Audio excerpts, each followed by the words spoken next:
Welcome, everyone. Today, we are diving deep into the very heart of modern marketing. We're going to explore how we can use technology to stop just finding customers and start building real, lasting loyalty, from that very first flicker of interest to creating a lifelong fan. But first, let me ask you this. Think about your own marketing strategy. Is it a bit like a series of awkward blind dates? You know, a bit random, kind of impersonal, just hoping anything sticks? Or is it more of a genuine, evolving relationship built on real understanding? Because today, we're making a strong case for the courtship. So let's get into it. I want you to think about this whole thing as the customer dating game. Now, I know it might sound a bit daft, but stick with me here. It's a really powerful way to make these concepts memorable, especially when you're revising for your exams. And this, right here, is the core idea.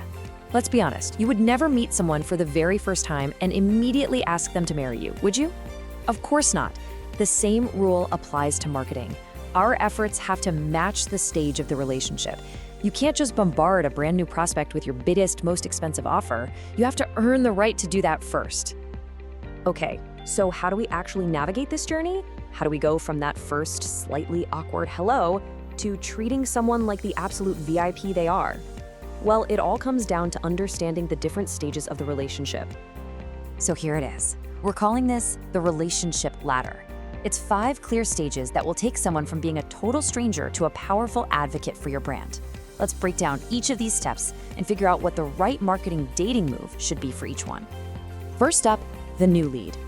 Think of this as someone who's just given you their number, or in our world, their email address. They've shown a flicker of interest. Your job now is not to sell, it's to charm. You're on your absolute best behavior, sending that perfectly crafted welcome email, maybe with a little introductory offer. You are simply trying to get that first date. And success. They've made their first purchase. The first date went well. But what happens next is what truly, truly matters. A great marketer sends the digital equivalent of that "hope you got home okay" text. You know, it might be a thank you email or maybe some helpful tips on using the product. It just shows you care beyond the sale, and it perfectly sets you up to suggest a second date, or in our case, a cheeky cross-sell. So next, we have the active customer. Okay, things are getting a bit more serious now. You're basically going steady. They know you, they like you, they keep coming back, and your tactics have to change here. You stop trying to impress, and you start to deepen the connection.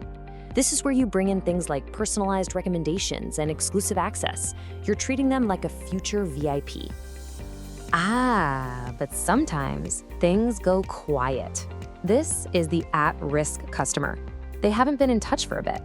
And this shows perfectly how your CRM can trigger the digital version of that dreaded "we should talk" text.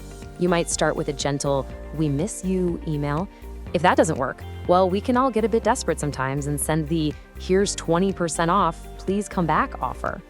And finally, the ultimate relationship goal, the loyal advocate. This is it.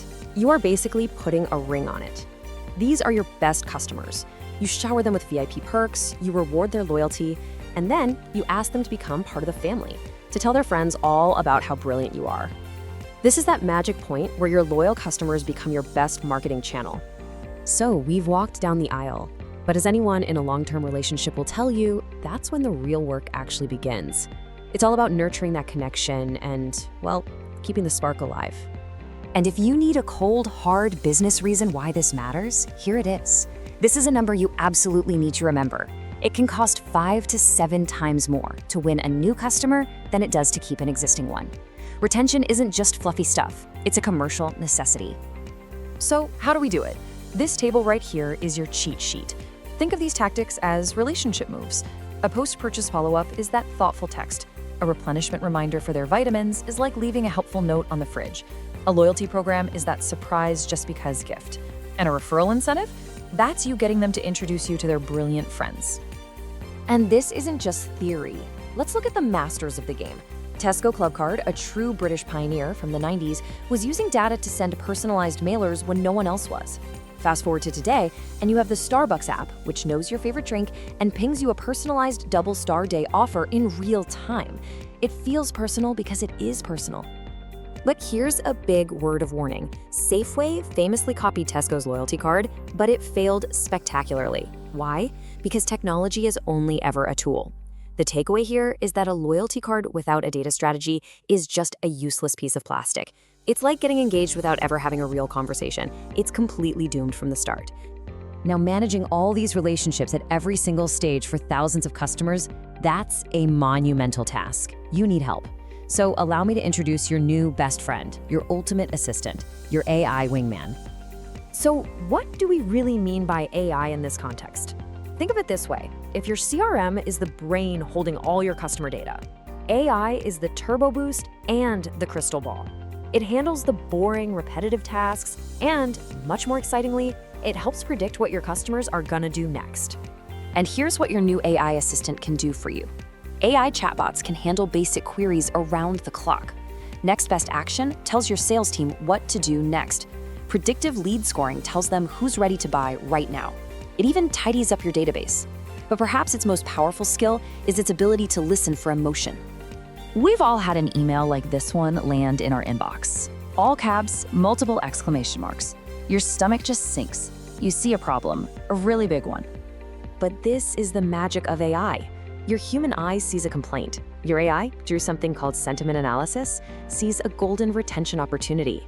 It flags the raw emotion in this message, marks it as urgent, and routes it to a human who can step in and turn this disaster into a moment of triumph for your customer service. And it's not just about what people write. This is where it gets incredibly clever. Tools like Gong can actually listen to the tone of voice on a sales call.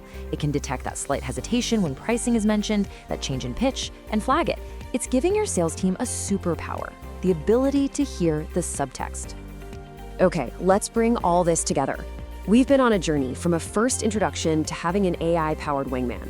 But what is the ultimate goal of all this technology and all this strategy? This brings us to the single most important takeaway. Please remember this. The goal of all this technology, all this data, is not simply to close one sale. It's to open a relationship that can last a lifetime. And that leads us to our final thought. The technology we've discussed gives you an almost unbelievable power to listen to every click, every comment, and every conversation. So the real question isn't about the tech, it's about you. Are you ready to truly hear what your customers are saying?